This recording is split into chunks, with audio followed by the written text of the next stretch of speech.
माननीय सभामुख महोदय, यो सुकुम्बासीको विषयमा धेरै कुराहरू आएका छन्। हामीले काठमाडौँ उपत्यकामा रहेका खोला किनारमा जुन एकदमै जोखिमपूर्ण अवस्थामा बस्नु भएको थियो, उहाँहरूलाई चाहिँ अर्को ठाउँ सार्ने काम गरेको हो। हामीले उहाँहरूलाई त्यो हेर्दाखेरि, तपाईँहरूले हेर्दाखेरि त्यो खेदाको अवस्था देखे पनि यो 4 वर्ष अगाडिदेखि नै म स्थानीय सरकारमा हुँदा नै सङ्घ सरकारलाई भनेको कुरा चाहिँ के थियो भन्दाखेरि उहाँहरूलाई त्यहाँबाट स्थानान्तरण गरेर होल्डिङ सेन्टरमा राखेर जो सहीमा सुकुम्बासी हुनुहुन्छ, जसको चाहिँ देशभरि कतै पनि एक दूर जग्गा पनि छैन, एक आना जग्गा पनि छैन, उहाँहरूलाई चाहिँ त्यो जग्गाको व्यवस्थापन नेपाल सरकारले गर्नुपर्छ। त्यो हाम्रो सरकारको र हाम्रो पार्टीको मान्यता हो, त्यो उहाँहरूले पाउनै पर्छ।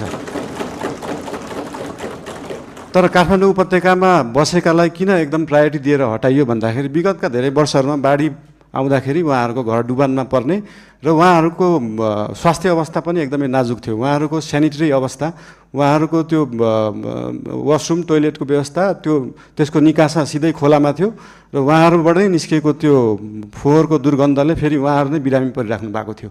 त्यसले गर्दाखेरि उहाँहरू बिरामी पनि परिराख्नु भएको थियो, खोला फोहोर पनि भइरहेको थियो र त्योभन्दा सबैभन्दा ठुलो कुरा चाहिँ उहाँहरूको ज्यान जोखिममा थियो।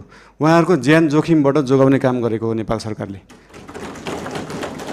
र जहाँसम्म उहाँहरूलाई जग्गा व्यवस्थापन गर्ने कुरा छ, त्यसको निम्ति भूमि सम्बन्धी हाम्रो समिति पनि बनिसकेको छ। हाम्रो मन्त्रालयले काम गरिरहेको छ, 2-3 मन्त्रालयले यो विषयमा काम गरिरहेको छ। अस्ति अर्थमन्त्रीज्यूले पनि यही आर्थिक वर्षभित्र हामी यो गर्छौँ भन्नुभएको छ।